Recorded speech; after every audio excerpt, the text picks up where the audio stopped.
नमस्कार बच्चों, मैं मिथिलेश कुमार दुबे आपके विद्यालय का हिंदी शिक्षक फिर से उपस्थित हूँ एक नए विषय वस्तु को लेकर। बच्चों, आज मैंने पढ़ाने के लिए जिस विषय वस्तु का चयन किया यह 7वीं कक्षा के ज्ञान सागर पाठ का दूसरा अध्याय है, जिसका शीर्षक है नाटक में नाटक। बच्चों, नाटक में नाटक जैसा शीर्षक है, यानी नाटक में ही नाटक होना। अब नाटक क्या है, इसके विषय में जानना बेहद ज़रूरी है। बच्चों, नाटक साहित्य की एक विधा है जिसमें कई कलाकार जो होते हैं वे अपने संवादों के जरिए किसी दृश्य का दृश्यांकन करते हैं, यानी अभिनय के माध्यम से उस दृश्य को उपस्थित करने की कोशिश करते हैं।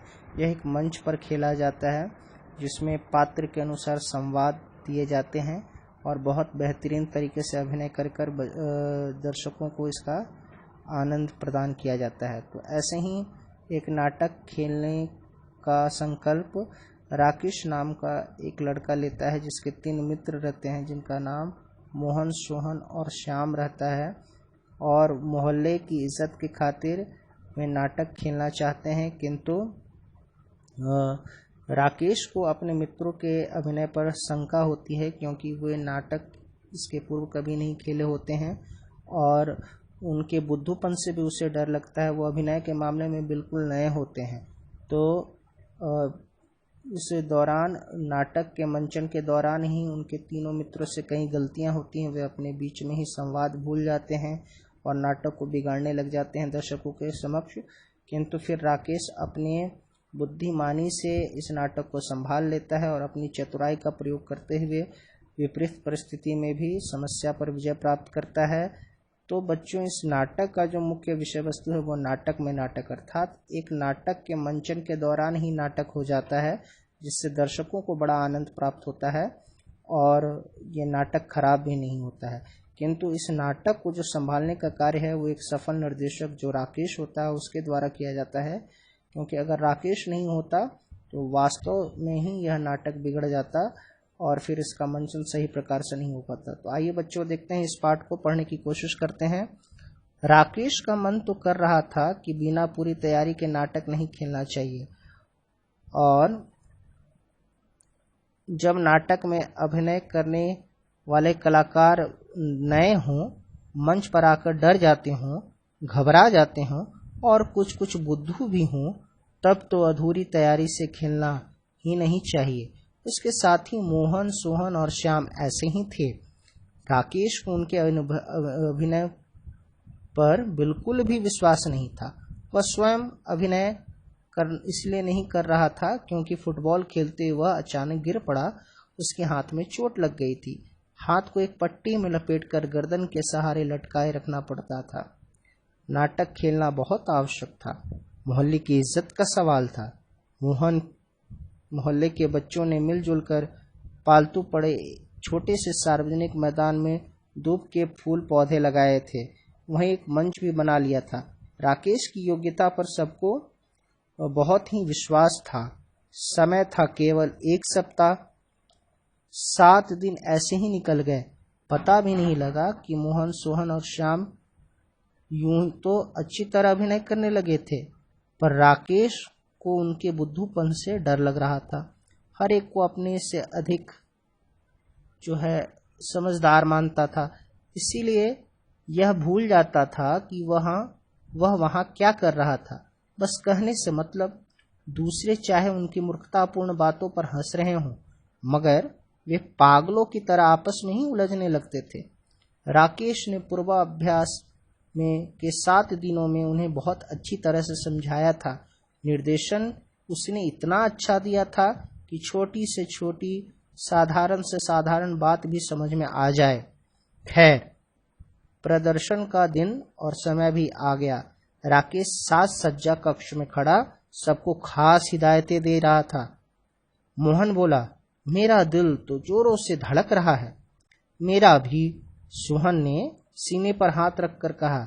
तुम लोग पानी पियो और मन को साहसी बनाओ।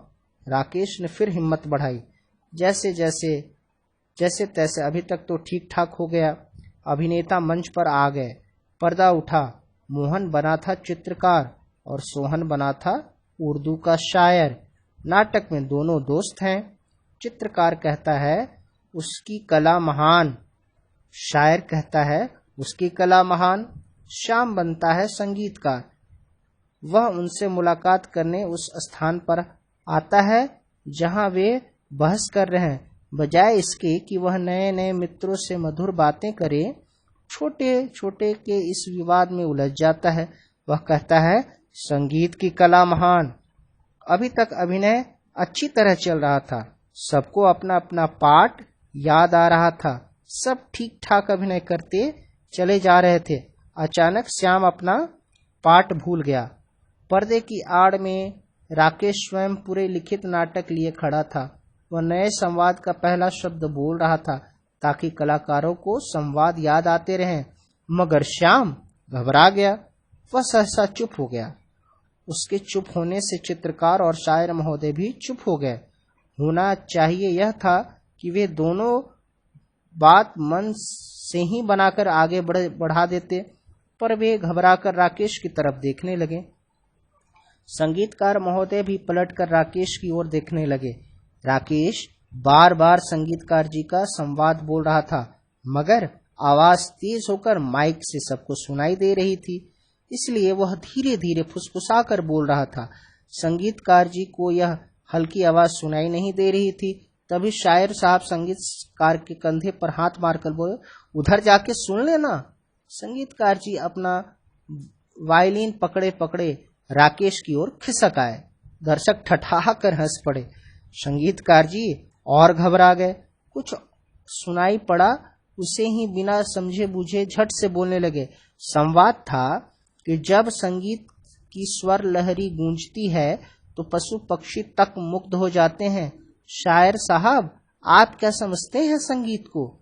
मगर संगीतकार साहब बोल गए यूं, जब संगीत की स्वर लहरियां गूंजती है तो पशु पक्षी तक मुंह की खा जाते हैं। गाजर साहब, आप क्या समझते हैं हमें? श्याम शायर साहब तपाक से बोले, तुम्हारा सर गाजर साहब हूं मैं। दर्शक फिर ठठाकर हंस पड़े। चित्रकार महोदय ने मंच पर कुछ अक्लमंदी दिखाने की कोशिश की। इनका मतलब है कि आपकी शायरी गाजर मूली है और आप गाजर साहब हैं, सो इनकी कला महान है, मगर मेरी कला तो इनसे भी महान है। राकेश दांत पीस रहा था। उसकी सारी मेहनत पर पानी पड़ गया था, पर इस तरह बात संभलते देखकर वह कुछ शांत हुआ। इस बार शायर साहब बुद्धूपन दिखा बैठे। गुस्सा होकर बोले, तूने भी तो गलत बोल दिया। मुझे गाजर साहब कहने की बात थी क्या? और मेरी शायरी गाजर मूली है तो तेरी चित्रकला झाड़ू फेरना है, पोतना है, अरे पालिश करना है, झक मारना है। चित्रकार महोदय ने हाथ उठाकर कहा, देख मुंह संभाल कर बोल। दर्शक फिर जोर से हंस पड़े। राकेश घबरा रहा था। उसे गुस्सा भी आ रहा था और रोना भी आ रहा था। सारी इज्जत मिट्टी में मिल गई, पर अब क्या हो? वह बार बार दोनों हथेलियों को मसल रहा था और कोई तरकीब सोच रहा था। इधर मंच पर तीनों में जोरों की तूतू मैं हो रही थी। चित्रकार महोदय हाथ में कुची पकड़े आंख नचा नचा कर मटक मटक कर बोल रहे थे, अरे चमगादड़, तुझे क्या खाक शायरी करनी आती है? जबरदस्ती ही तुझे यह पाठ दे दिया गया, तूने सारा गड़बड़ कर दिया। मुझे चमगादड़ कहता है? अबे करम कर ले, आलू बुखारे, शायरी तो मेरी बातों से टपकती है। तूने कभी टूथ ब्रश के अलावा कोई ब्रश उठाया है? यहाँ चित्रकार बना दिया है तो सचमुच ही अपने आप को चित्रकार समझ बैठा है। दर्शक हंसी से लोटपोट हुए जा रहे थे। संगीतकार महोदय कभी उन दोनों से लड़ते हुए और हाथ नचाते, कभी दर्शकों की ओर। तभी तेजी से राकेश मंच पर पहुंच गया। सब चुप हो गए, सक पका गए। राकेश एक कुर्सी पर बैठते हुए बोला, आज मुझे अस्पताल में हाथ पर पट्टी बंधवाने में देरी क्या हो गई? तुमने इस तरह रिहर्सल की है? जोर जोर से लड़ने लगे। अभिनय का दिन बिल्कुल पास आ गया है और हमारी तैयारी का यह हाल है। राकेश बात काट कर बोला, अरे तो मैंने कह नहीं दिया था कि रिहर्सल में भी यह मानकर चलो कि दर्शक सामने ही बैठे हैं। अगर गलती हो गई तो वहां से दोबारा रिहर्सल शुरू कर देते, या क्या लड़ने लगे, सब गड़बड़ हो गया, सब गड़बड़ करते हो। बात राकेश ने बहुत संभाल ली थी। पर्दे की आड़ में खड़े अन्य साथी मन ही मन राकेश की तुरंत बुद्धि की प्रशंसा कर रहे थे। सब दर्शक शांत हो गए, भौचक्के थे। भौचक्के का अर्थ होता है आश्चर्यचकित, हैरान। वे सोच रहे थे कि यह क्या हो गया। वे तो समझ रहे थे कि नाटक बिगड़ गया, मगर यहाँ तो नाटक में ही नाटक था, उसका रिहर्सल ही नाटक था। मानो इस नाटक में नाटक की तैयारी की कठिनाइयां और कमजोरियों को दिखाया गया था। राकेश कह रहा था, देखिए हमारे नाटक का नाम है बड़ा कलाकार, और कलाकार वह है जो दूसरों की त्रुटियों को नहीं, अपनी त्रुटियों को देखे और सुधारे। आइए अब हम फिर से रिहर्सल शुरू करते हैं। तभी राकेश के इशारे पर पर्दा गिर गया। दर्शक नाटक की भूरी भूरी प्रशंसा करते हुए अपने घर चले गए। तो देखा बच्चों आपने किस प्रकार नाटक ने अपनी बुद्धिमानी से इस बिगड़ते हुए नाटक को भी संभाल लिया और अपनी चतुराई और बुद्धिमानी का परिचय देते हुए उसने अपने मित्रों की गलतियां छुपाई और उन पर गुस्सा हुए बगैर बड़ी सरलता से, बड़ी सहजता से अपनी सही तरीके से बुद्धिमानी का प्रयोग करके विपरीत परिस्थिति में समस्या पर विजय प्राप्त की और सफलता प्राप्त की। तो बच्चों इस पाठ से आपको यह सीखना चाहिए कि आपको भी जब कभी आपके समक्ष कोई नई समस्या आए तो उस समय घबराना नहीं चाहिए, बल्कि साहस के साथ उसका सामना करना चाहिए और अपनी बुद्धि बल का प्रयोग करके उस समस्या पर विजय प्राप्त करने की तरकीब सोचनी चाहिए, जैसी तरकीब राकेश ने सोची। तो बच्चों अगली कक्षा में मैं इस पाठ का प्रश्न उत्तर और शब्दार्थ आपको बताऊंगा। तब तक के लिए मैं आप सबसे विदा लेता हूं। नमस्कार।